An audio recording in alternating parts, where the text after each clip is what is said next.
Bien-aimés de Dieu, la paix soit avec vous. Nous voici arrivés au 27e dimanche du temps ordinaire, année B à la suite du Christ. Aujourd'hui, les textes nous donnent de méditer sur la sacralité, la beauté et la profondeur du mariage. Dans la première lecture du livre de la Genèse au chapitre 2, Dieu créateur de tout ce qui existe cherche le bonheur de l'homme. Il n'est pas bon que l'homme soit seul. Après avoir façonné tous les animaux, l'homme ne trouve pas de partenaire. Dieu façonne alors la femme à partir d'une côte de l'homme, symbolisant leur profonde communion. L'idéal proposé au couple n'est donc pas la domination de l'un sur l'autre, mais la communion, l'égalité dans le dialogue. Et qui dit dialogue dit à la fois distance et intimité. En hébreu, les mots homme et femme sont de la même famille. Le mot isha, qui désigne la femme, est tout simplement le mot dérivé de celui qui désigne l'homme, Ish. C'est pourquoi, devant la femme, l'homme pousse un cri d'émotion et de reconnaissance. Il reconnaît la femme comme sienne. Il a désormais un alter ego, un vis-à-vis. Mais si l'homme reconnaît que la femme est plus proche, il n'y est pourtant pour rien. Il la reçoit de Dieu comme un don. La délicatesse du texte est extraordinaire. Dieu fit tomber sur l'homme un sommeil mystérieux et l'homme s'endormit. C'est Dieu qui agit, l'homme dort. L'action de Dieu est tellement grande, tellement solennelle qu'elle échappe à l'homme. Il ne peut pas en être un témoin direct. Il reçoit l'écho. Il en reçoit l'inspiration. Ce texte est tellement profond qu'on est nullement surpris que Jésus s'y fonde pour parer aux attaques des pharisiens. Effectivement, dans l'évangile selon saint Marc, Jésus répond à une question sur le divorce en rappelant le projet originel de Dieu pour le mariage. Au commencement de la création, Dieu les fit hommes et femmes. Notons que le mot commencement dans la Bible ne veut pas dire un début chronologique. Il veut dire plutôt le projet initial, le projet originel, non pas ce qui commence, mais ce qui commande la suite, ce dont tout découle. C'est un kairos, un événement marquant l'irruption organique de Dieu dans l'histoire et la vie des hommes pour en donner une signification, un sens, une direction, un contenu. Ainsi, Jésus nous donne le projet de Dieu au commencement.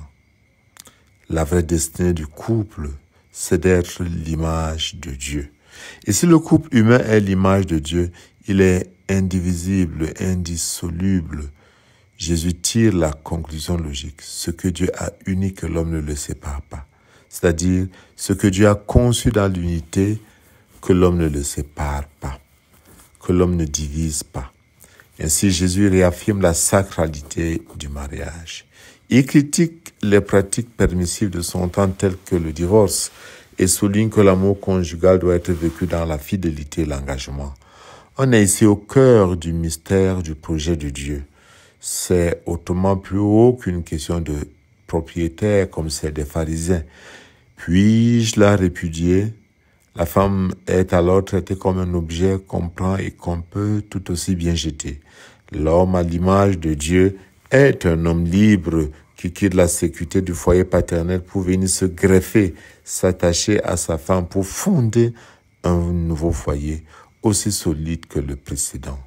Ainsi, quand Jésus dit aux pharisiens, c'est en raison de la dureté de vos cœurs que Moïse a formulé ces règles. Il nous fait comprendre que la loi était une étape de la pédagogie de Dieu. Quand nous serons dans le royaume, nous ne connaîtrons qu'une loi, celle de l'amour.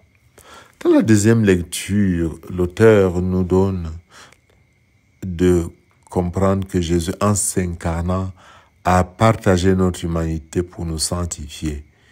Il est présenté comme celui qui sanctifie, c'est-à-dire celui qui nous porte à être à l'image et à la ressemblance de Dieu selon le merveilleux projet initial de Dieu. Cette unité entre Jésus qui nous sanctifie et lui le sanctificateur suit l'importance de l'humanité dans le plan divin et établit un lien entre Christ et les croyants. Et cela renforce l'idée que notre union avec Dieu est essentielle pour notre sanctification et notre vie commune.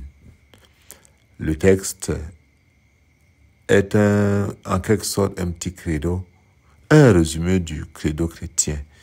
Il dit 3 choses foncières. Premièrement, Jésus est à la fois homme et Dieu. Deuxièmement, il est le sauveur, le Messie que nous attendons. Et troisièmement, c'est par sa mort sur la croix qu'il apporte le salut de l'humanité. Père Saint, tu as créé l'homme à ton image et tu lui as confié l'univers afin qu'en te servant, toi son créateur, il règne sur la création. C'est devant cette œuvre merveilleuse où l'homme peut crier et que nous voulons nous situer aujourd'hui. Nous recevons de Dieu, nous laissons Dieu façonner ce qui est merveilleux pour nous et sachant que l'accueillir nous pousse à être comme Dieu, donc à être sanctifié, nous ajuste au projet de Dieu.